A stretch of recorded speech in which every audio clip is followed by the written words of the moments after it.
This is the U.S. Army's Best Ranger competition, where dozens of Ranger-qualified soldiers compete in a grueling competition that tests them physically and mentally.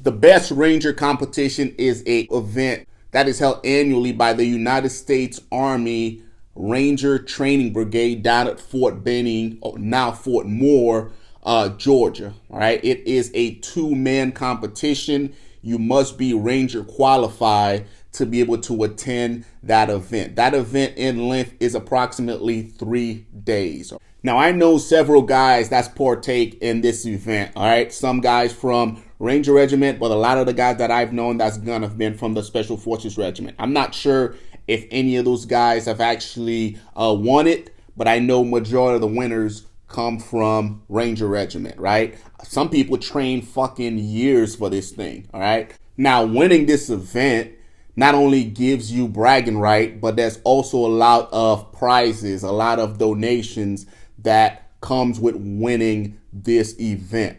I've never been. I'm not a Ranger qualified guy, but majority of the tasks that these guys are going to be performing, I've done throughout my military career, so I can easily speak to them, all right? With all that said, guys, let's jump right into this video. It's time for the first event, the 7-mile mass start buddy run. Halfway through the race, team members have to share the weight of a 60-pound sandbag and carry it across the finish line. All right, so the first event, guys, is this buddy run that you got to complete while wearing your kit and also while carrying this 60-pound bag, or this little small duffel bag, right? Not easy to do. I've ran in my kit before, and that is awful. I'm talking about by the time you get into mile 3 or 4, your legs just start burning, right? The kit itself weighs, at least my kit did, with everything on it, weighs approximately 45 pounds, right? And if you're going, longer distance, which in this case, they're going 7 miles, all that adds up. Add that 60-pound little small duffel bag on there, and it makes it 10 times worse. So this right here, even though it's the first event of the day, I'm sure it took a lot out of these guys. Let's keep watching. Go. Competitors run an unknown distance before arriving at a pond that they have to swim across and back. All right, so the next event is another cardio-based event, all right? There seems to be a theme here, guys. You got to be in awesome cardio shape to be able to attend this event and actually crush it, right? So the run, swim, run. Guys, running itself sucks, and now you got to go swim, right? By the time you get out of the water, your legs are just done, and then you still got to dig deep and run back, right? Takeaway from this event, guys, make sure you know how to swim. The Malvesti obstacle course. Already exhausted from the first 2 events, the competitors now have to navigate a challenging series of obstacles: a rope climb, a vertical ladder, a horizontal ladder, then a crawl through muddy water in a so-called worm pit while avoiding barbed wire overhead. You guys already know how I feel about obstacle course. I love them, right? But this one is a lot shorter than the Nasty Nick. The Nasty Nick is the one that we do at Special Forces Assessment and Selection. This one is a smaller version of it, but the obstacles are just as treacherous, right? A lot of cardio, a lot of running, a lot of pull-ups, a lot of rope climbs, right? So not only are they testing your cardio, now they're testing your upper body, right? And a lot of guys, after doing the first 2 events, believe it or not, won't have a lot in the tank to actually complete the obstacle course, right? It just shows that you have to be a well-rounded individual to be able to attend this event and also crush it. Let's keep watching. The next event, a modified version of the Army Combat Fitness Test with a series of physical challenges.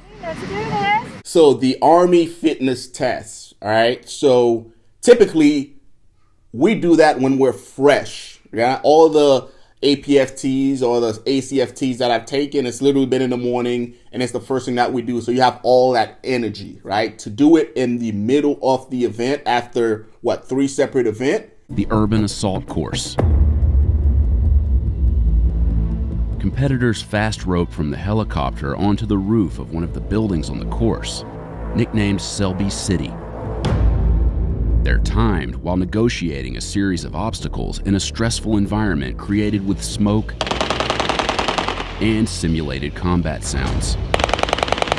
Competitors get 2 attempts to complete each obstacle. They're scored on how much time each obstacle takes to complete, and teams get penalized if they fail to complete an obstacle. So this next one is another cardio-based event, it looks like, right? You got to maneuver through this city while under fire or simulated fire, right? You got to, apply proper tactics. You got to, go into this house and you got to do CQB. So not only are they smoking you, they're also testing to see if you could think while on the move. All right. And that within itself is a different task because, yeah, a lot of guys could show up and be in good shape and smoke through the course because your younger guys, yeah, it's not a problem to them. But to be able to apply the tactics now and move throughout this urban city, that'll level the playing field. All right, let's keep watching. Competitors move to gun ranges for the next 3 events. A series of tests scored on time and accuracy. So now you go to the gun range, and this is the equalizer, right? Guys that know how to shoot, they'll shine right here. Because you got to keep in mind also, these guys are tired, all right? This thing is like a marathon. It's nonstop. The only breaks they'll get is when they're moving via helo or, ground transport and to the next event. They're not, going to the barracks and having lunch and resting or any of that stuff, right? So now imagine all the previous event, cardio, upper body and all. Now you got to go to the range. You're tired, and you got to relax, concentrate on hitting your objective, right? Especially when it comes to pistol. Not a lot of people in Big Army are good at pistols, right? Big Army doesn't really train pistols like that. Within Special Operation, we spend a lot of time training pistol because it's one of those skills that's very, very hard to master, right? So the fact that all these Big Army guys are now trying to shoot pistol and all that stuff, that's going to allow guys maybe from Ranger Battalion to move up because it is something that they do spend a lot of time training, right? So let's keep watching, guys, and see what the next event is. And it's not going to get much easier as they endure a gauntlet of physical challenges underneath the unforgiving Georgia sun. The course includes a high-resistance exercise bike, a rower, a sled push, moving sandbags, and crawling through a tunnel with a simulated casualty. Along with the physical challenges, competitors also have to perform technical and tactical operations such as aiming a mortar system and javelin trainer, as well as using an exothermic torch to burn through rebar. So Day Stakes is next, guys, and they are keeping these guys moving, right? They have a bunch of different setups to where these guys are conducting a lot of physical exercises, all right? And now they got to go conduct tactical skills. Basic light infantry tactical skills like putting the mortar into operations and putting weapon systems together. That's not an easy thing to do, guys, because a lot of people, when they're hungry, tired, and sleepy, they can't perform those basic tactical skills, which is why they're having these guys perform all these, physical tasks and then seeing what they have left on the tank to actually do the technical things without messing it up, right? So this is actually a good station to have. Let's keep watching. But this was the last time we would see Team 29. Day 3 would begin with only 16 teams, and at the end of Day 2, Team 29 had fallen to 22nd place. So at the end of every day, it looks like they cut a lot of different teams that didn't make the cut, right? And they don't really advertise as far as what the training standards are for, of course, a specific reason, right? They don't want that getting out because they want guys to show up and give it 100% at all times and not be able to conserve anything in the tank, right? Let's keep watching, guys. The first event, ascending a 70-foot tower using knots known as Prusiks. Let's go, fight, fight. And after reaching the top, fast roping down to the bottom. So this climb right here is horrible, guys. I did this when I was at sapper school, and you got to have some upper body strength to actually climb the rope like that using the Prusik tie, right? And then once you get up there, you rappel down. That'll bring out the bitch in you if you're afraid of heights, right? This is why they have it like that. And then immediately going from that, you run another obstacle, which I love them, but a lot of guys have issues with obstacle course. and their ability to actually finish them, right?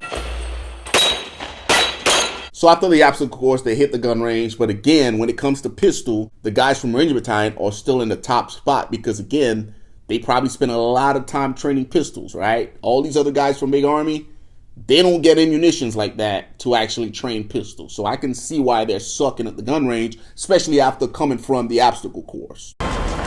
Spectators gather at Victory Pond to watch the remaining 16 teams perform a helocast into the water, dropping their ruck rafts before jumping in and swimming to shore.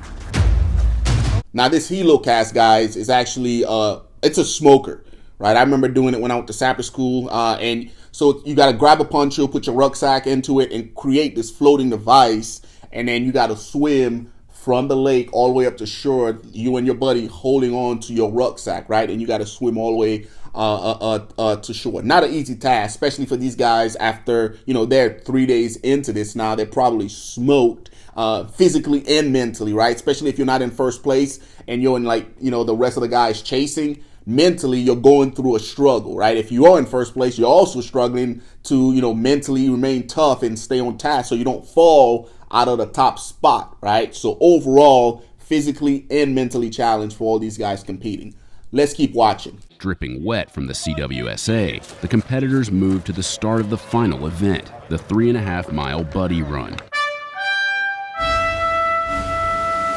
All right, and the event ends with the buddy run, guys. 3-mile buddy run with kit and rifle. Easy way to end it. Nothing too strenuous, right? But overall, throughout those 3 days, you are competing for the top spot. You're accumulating points, right? That's the only thing I could think of as far as how they do it. Again, the standard is not known to me. If anybody out there know it, let me know in the comment section below. But at the end of the day, the top team, more often than none, is from Ranger Battalion, right? Because those guys literally practice every day, 6 months out leading up to the event. They eat, sleep, and shit the best Ranger competition, right? And more often than none, they end up winning it. I know Group has won it a couple of times. Let me know in the comment section below if you remember what year, but let me know what you guys think overall about the best Ranger competition, if you've attended, and what your experience was like. All right. I appreciate you guys watching. Until next time, take care of yourselves.